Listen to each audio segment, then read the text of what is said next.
Hello and welcome to Tuesday at 2. We are thrilled that you're here on behalf of my sister, Alison, Nissen, and I. We wanted to welcome you, and we did take the month of June and maybe some time in May off. So it's been a few weeks, and we thought it'd be fun for today that we spent some time talking about our platform, which really was designed to create a community of like-minded women who want to inspire and be inspired. So we started this journey 3 years ago, and a lot has transpired. So it's so fun to kind of have a little pause and look back to see where we started and then talk about a couple of things that we did to get to where we are now, and then maybe spend some time about where we're headed. So Alison, welcome to Tuesday at 2. May I ask the first question to you? When you think about starting Revel Coach, what's the first story that comes to mind about going into business together? If we think about how we started, it has to go back to that beginning thought where we called each other all the time. We started making those phone calls because we both wanted to have a business. We didn't know where to go. So I would call you because you had expertise in one area, and then you would call me because I had expertise in a different area. And the next thing you know, it was, well, maybe it's better together. It's so much better together. It's definitely better together. And there we had it. We had the beginnings because it was better together. Well, I always think about when we first started, it was like, it literally was kind of, we both, I mean, you were already working. I felt like you were already on that entrepreneurial platform with, you're doing your professor work, writing a book, you already had a blog, you had all these different things. And so for me, coming from corporate America, then to entrepreneur, well, actually corporate America to staying home, to then starting anything, it just seems so overwhelming to me on where to begin. So I remember like calling you and saying, how do you do this? How do you do that? And can you share one more story about when we went to Asheville together? We kind of had a family reunion in Asheville. And that's when we really, we registered for our LLC, and we kind of straw man what we could do. Can you kind of give us a little bit about how that started? Absolutely. It was Asheville for a family funeral, which always sounds like it should be a negative thing, but we really grew up with a strong, tight-knit family. And I think it's fitting that we began in Asheville because our Aunt Joan, who was a huge influence in our life, was one of the most free spirits that I had ever known. She was so giving, so loving, and so encouraging, always encouraging. And she would have been the first person to say, Marcy and Alison, go for it. Just do it. Just jump right in. And I think that her spirit was probably with us when we were making that decision to just go for it and jump in. And that's what we did. We sat in that hotel room trying to figure out how to get an LLC, how to come up with a name. And if somebody else's name had already taken it, it was crazy. But we did it. And Aunt Joan would be very proud of us. Yeah, I would agree. And it's fun to have her spirit. So the word revel is fun for us because the whole definition of revel is like enjoying yourself. Even in the Webster dictionary, it does say like with wine and dancing. And I feel like, Aunt Joan would be so proud of us, like having more fun in business than just all work.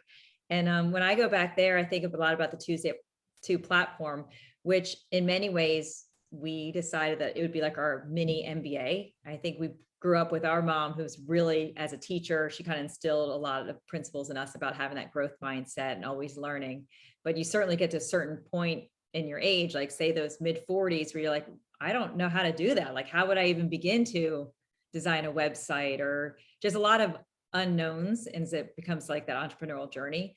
So we had that principle of in our hotel room, it's getting later and later. So then we could only call the West Coast or people from Texas, but calling people and just calling other women and be like, well, how do you do this? Like, how did you get started? And we were calling them, asking them for advice. So fast forward a few weeks later, we kept doing it. And then finally we recognized, the obvious, that there are so many women out there that are absolutely willing to share everything they know. So then that way you don't have to go through that sea of doubt or that sea of confusion, and you can just kind of fast track your success. And what we found in this space is even people in the exact same business, no one feels like you're competing. So everybody's so quick and open to share what they know. And our Tuesday at 2 platform started just with that premise in mind, like, let's publicize. And while we ask for advice for our own journey, our own kind of MBA, mini MBA, let's learn from each other. Yeah, I want to ask you a quick question. So, do you remember we started with maybe I could? And that became a really strong factor in the design of our business. And what does that mean to you? Well, I'm going to say, first of all, I think the first thing that comes to my mind is how the words became so important to us. And then I'll actually go into like what it means, because I do use it in like my coaching practice now. Starting with you and I having zero, like just as business partners and sisters, there's really no fear in saying things that we don't know, or maybe we could try this, maybe we could do that. But we constantly would just keep saying like, well, maybe I could do this, maybe I could do that. And because we said it all the time, and then you would cheer, like if I would say it, you'd be like my number one fan, like, yes, you can, you can. And we'd encourage each other to do it. And when we were doing our website and, the mini branding that, we know, just if you study branding, you need to pick a few phrases that mean a lot to your business and to yourself. So you repeat it in everything from blogs to hashtags to your website. So there's some consistency. So when we were picking out our key phrases, the maybe I could was one of our first key phrase that we thought, let's build our platform around that, because we want our demographic is that 40-year-old woman trying to reinvent herself, which Alison and I were at the time. Now one of us is still 40 and the other one's not. I got like 6 months. So that's where it's kind of started. But for me, what I find, like when I'm working with clients, if anybody's in that situation where they're feeling stuck or they don't know where to go, if I ask them like impromptu, like just finish this sentence, like maybe I could, when they say the sentence afterwards, right after they say, while they're saying the sentence, there's always like this glimmer of actually thinking, maybe I could do that. Like, maybe I could start my own company. Maybe I could go back to work. Maybe I could. And it's like a, kind of just a joyful kind of feeling. And then accidentally the real world comes in, or you're like, all your negative self-talk comes fairly loud. So right after you say it, next, comes in things like, well, I've been a stay-at-home mom for 15 years, or I don't know technology, or I don't have the money to start it. Like all those, but comes in the way. So when we talk about maybe I could with our clients, we really try to say as close as you can to that optimistic, hopeful space of like, yeah, actually, maybe I could, and then if not now, when, and that's a little bit of like what our, mantra kind of comes in to get people to get started. Yeah, jump right in. The water's fine.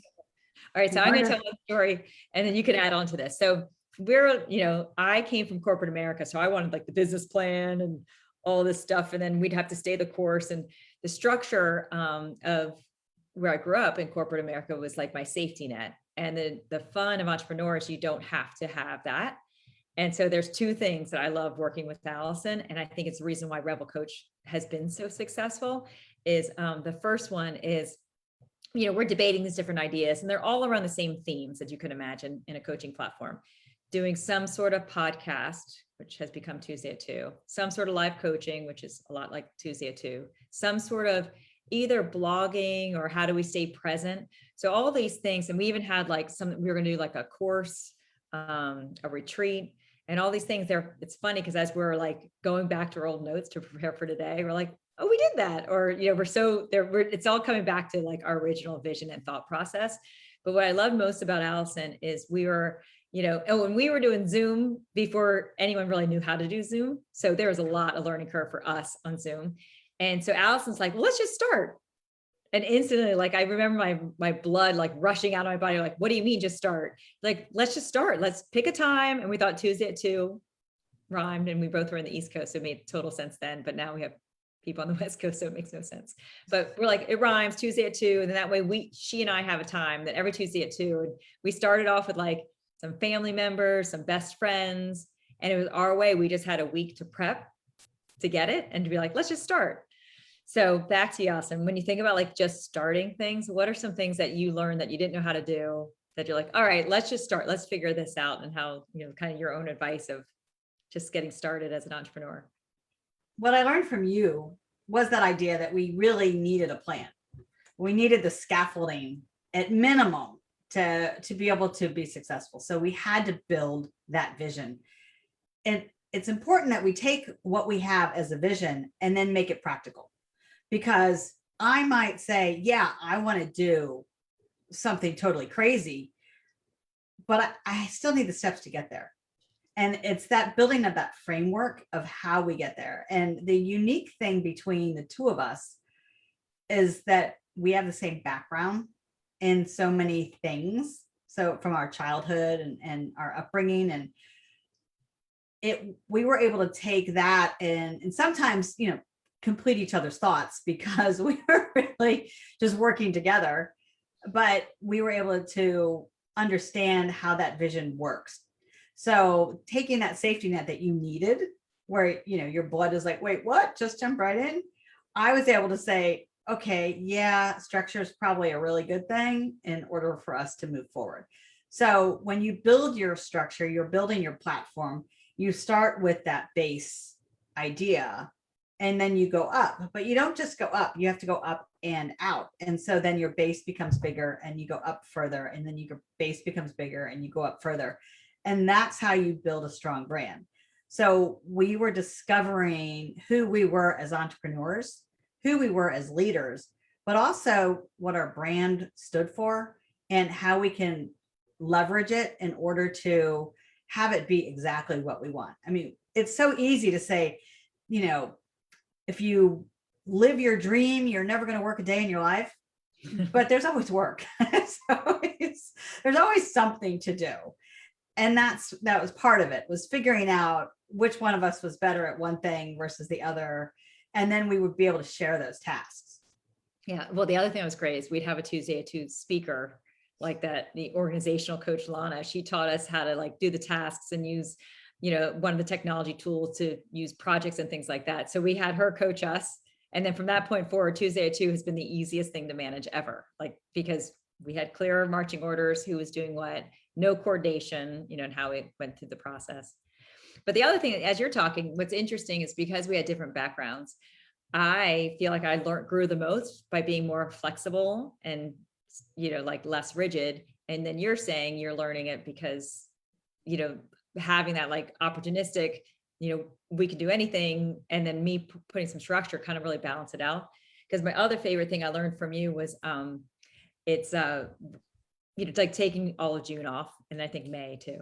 We would do some things. I'm like, no, we have to be consistent Tuesday at 2. And that's been our tempo for the last 3 years. And then the first time ever we took a break was last 6 weeks. And Allison's always like, because we can, we're in charge, we're to make sure you leverage the fact that if you want to have, your daughter was getting married, mine was graduating high school, I had these great family vacations planned, and to be able to do that, not lose sight of the fact of why you started in the first place, which was for us to just do something together that we could, build this community together, launch our own businesses off of it and things like that.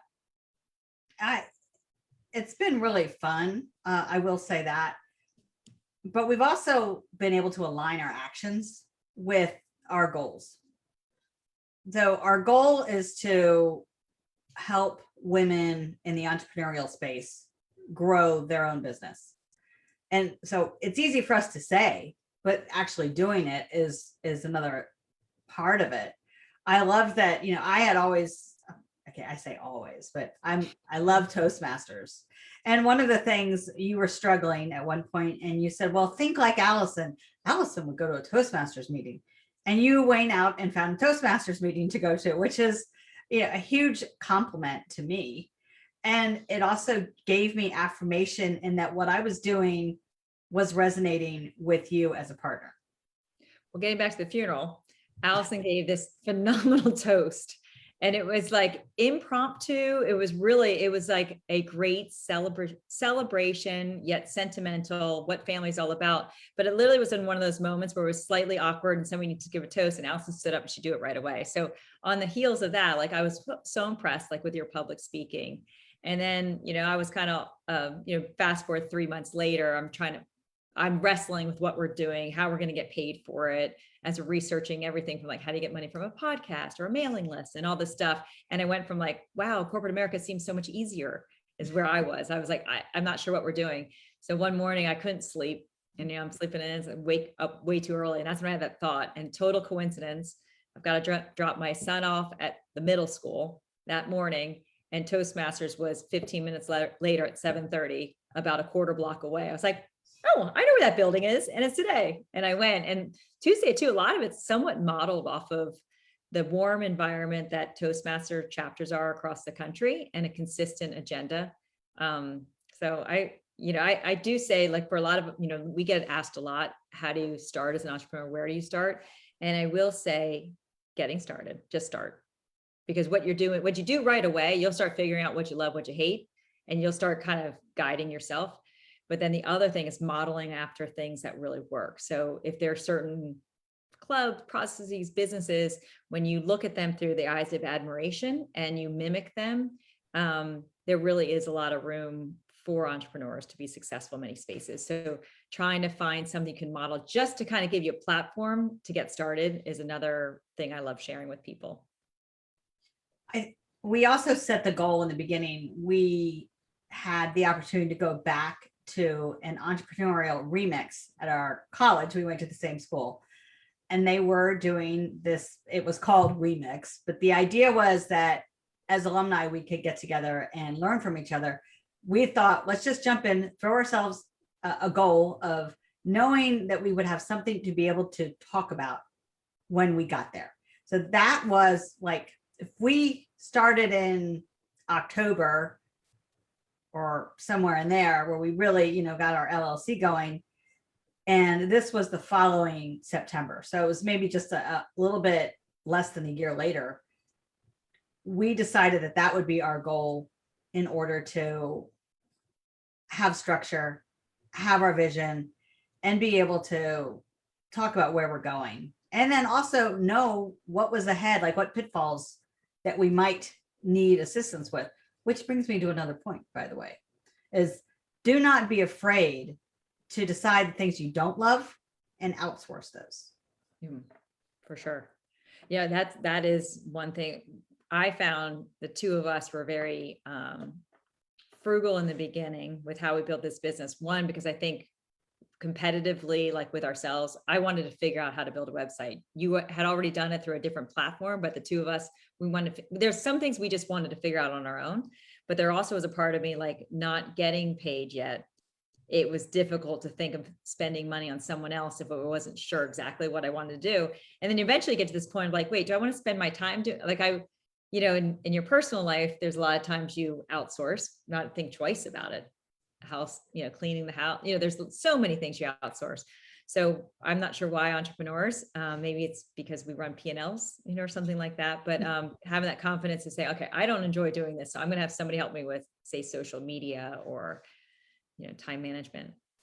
But getting back to Remix, I do feel like that was like another good thing to, encourage if you're an entrepreneur and you're starting, you're not sure, you're kind of at that place of where you're taking it or how big you want to go, or there's another level, signing up for something huge. So if you're like in the midstream, you might say a TED Talk, or you might say, for us at the stage we're talking about, it was going back to our university, an entrepreneurial conference where we would be entrepreneurs and we needed something to talk about. Because at the time we were just doing Tuesday at 2 and figuring it out. So putting yourself out there and signing up for something that kind of, a stretch goal helps you kind of get your act together, and pushes you to do it, because you'll have enough confidence of why you signed up. Maybe I could do this well. And then you have enough fear that makes you kind of sprint and keeps the fire under you, because it is easy. If you go it alone as an entrepreneur, what I found is it's so easy to feel like it's hard. And then you have negative self-talk of like, that could make you just slow down and not do it with confidence. So having a deadline like that you put your name on, that you really can't back out of, is a really healthy thing to consider. Right. And, as from my background as a writer and then turning into a speaker, as well as being a professor, I am really about finding support groups. So you and I created our own little support group, our own community with Tuesday at 2. But Toastmasters was a support group for me. Also, I use a lot of writers groups in order to help me with my writing. And the same thing, when you're in a classroom. So if I'm teaching, I'm in the classroom, my students have that support group. And believe me, I learn from my students, I think, as much as they learn from me, if not more, because there'll be 20 or 30 of them, and they all have a different viewpoint. And I am able to engage with them and really have different ideas that come to my head because they have a different view on the world. And so as you're an entrepreneur, I highly suggest finding some sort of networking group for entrepreneurs, because then you can share your struggles and talk to other people that have either been there or in the same place that you are, and you can work on things together. But there's no point in going alone. There's no point in doing anything by yourself. And it's finding that community. I was recently interviewed on a podcast, and I was talking about how I said, believe it or not, I used to be really shy. And in many ways, I still am. But someone told me one time that when you're shy, you're focused on yourself. And you're worried about what other people are thinking about you. And the important thing is when you start focusing on somebody else, you're no longer shy, because you want them to have the best experience possible. And that's what happens. If you find a group, focus on the people that are in the group, and you're going to learn along with them.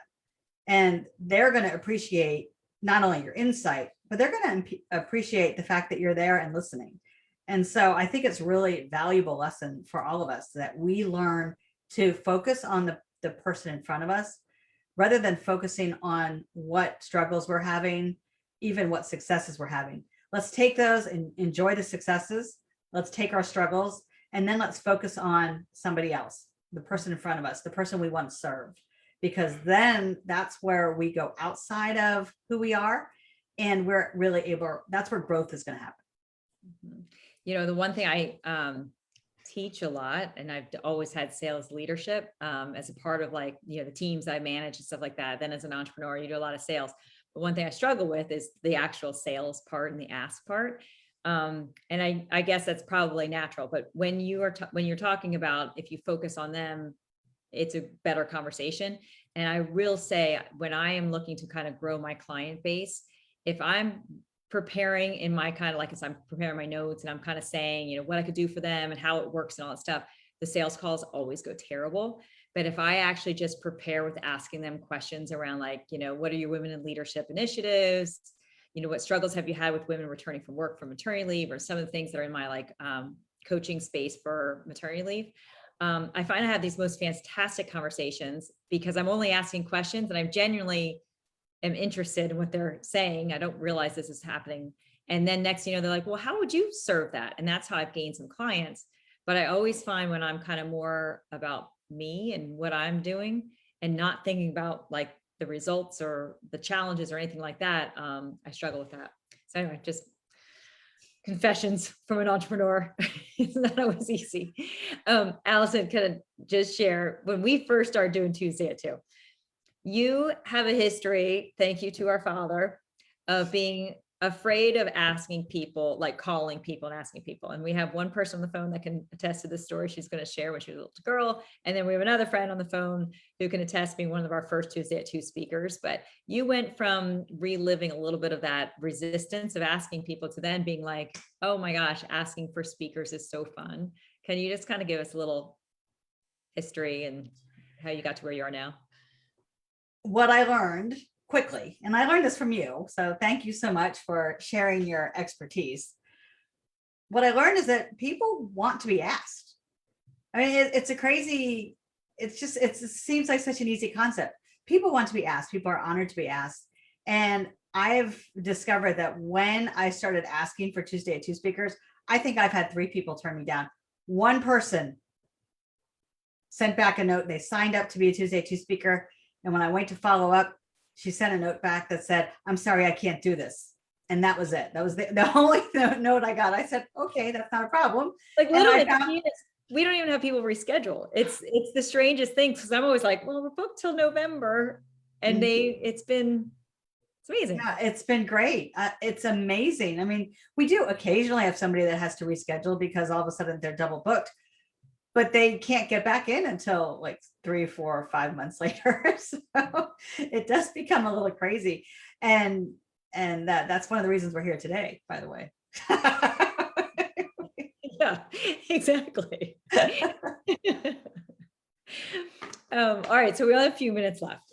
One of the top questions I get asked is, what's it like to work with your sister? And I get asked that because a lot of people think they want to work with their sister, or something like that. And there used to be this, this expression, like never go into business with family, like people have some war stories around it. And for me, I have found it to be the easiest because I'm not, there's no guessing what's happening. And it's so easy. Like when we are talking, we had to work hard because initially we would just talk around the time. I think our husbands were like, are you seriously on your phone with your sister again? And then, eventually we figured out, another Tuesday at 2 speakers coached us into saying, you schedule CEO time with yourself. So you're actually sitting down with planned 2.5 hours to have CEO time. So Alison and I would schedule CEO time. So we'd stay focused, and then, we'd come with an agenda, and then we'd kind of go through like the lines of business we had outside of Tuesday at 2 and how things were going.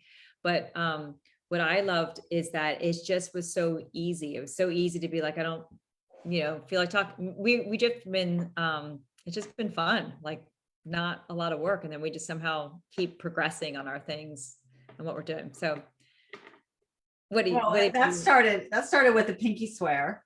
Yeah. So we sisters first. We had a pinky swear. What? Yeah. Sisters first policy. Sisters first policy. That actually helped. So whenever there was a moment of, I'm not quite understanding what's going on, we would say it with the idea that sisters first, like we are definitely not going to put Revel Coach before our sisters. And so we have that policy. Therefore, we know our priorities. Mm-hmm. And that's very important because, when we are sitting on Oprah's couch, having an interview, it's going to be sisters first, not Revel Coach first. And we did even wrote it down. Like we met with our lawyer when we have all the contracts and things like that. Cause it, like on paper, it gets messy, and a lawyer will be like, well, you need to, so we just have a paragraph clause around sisters first, to kind of have us to have something in writing, what exactly that means. And it's been so, I don't know, just been very joyful in order to have that, because I think as we continue to evolve and things like that, one business is, because we'll have lines of business outside of Tuesday at 2. Tuesday at 2 has really become our platform of learning, our platform of connecting, and our platform to really just stay relevant on our social, like LinkedIn and things like that. So it helps in other areas, but the Sisters First promise just allows us to kind of center ourselves of what we're doing, and, making sure we're always, prioritizing us first. Well, confession time. I'm so proud of you that it's so easy for me to sit back and watch what you're doing, and in the spaces that you're doing it, that's my, in reality, I'm looking at it like, oh, I'm so proud of my sister. And then I'm like, wait, I'm doing this with my sister. I'm proud of myself too. Well, and it's the same thing. Like I said, like your public speaking, your ability to write is phenomenal. You're like all the things you've gotten out there, like the podcast and all this stuff. Like I am the exact same. It's so nice that we have complementary differences, because, there'll be a lot of times I'm like, oh my God, I'm so stuck. And then I just call you, I get unstuck. It's probably a testament to our mom and dad that we're not competitive with each other in that same way. We always operated in different spheres. So I'm just a little bit older. We didn't have to worry about high school competing there, but we were also in different sports, and we had different goals with our careers. We never really occupied the exact same spaces. So it was easy to start working together as parallel entrepreneurs, because we were complementary as opposed to, and that's complementary with an E, not I. I mean, I'm complimentary of you, but complementary. We're together, working together like this. This is why you're the writer. I didn't even realize there was a difference until you started saying it. I was like, oh, that's right. Because I want the compliments. That's how I always remember it. I want the compliments. We work together with an E. Very good. Very good. All right. Well, with that, it is the at the 2:30 mark. And I would like to say, if anybody, as you're listening to this, if you have any referrals, we'd love to include people in our lineup that have a story to share and that are willing to mentor.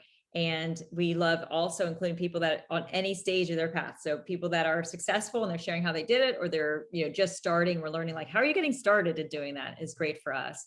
And I'll share my other favorite quote we like to do a lot, but why not be the girl who goes for it? So thank you so much for being here today. And it was fun having this conversation. Absolutely. I'm going to 100% agree. It was awesome to have and share our conversation with everybody in the world. By the way, visit revelcoach.com for more. Bye.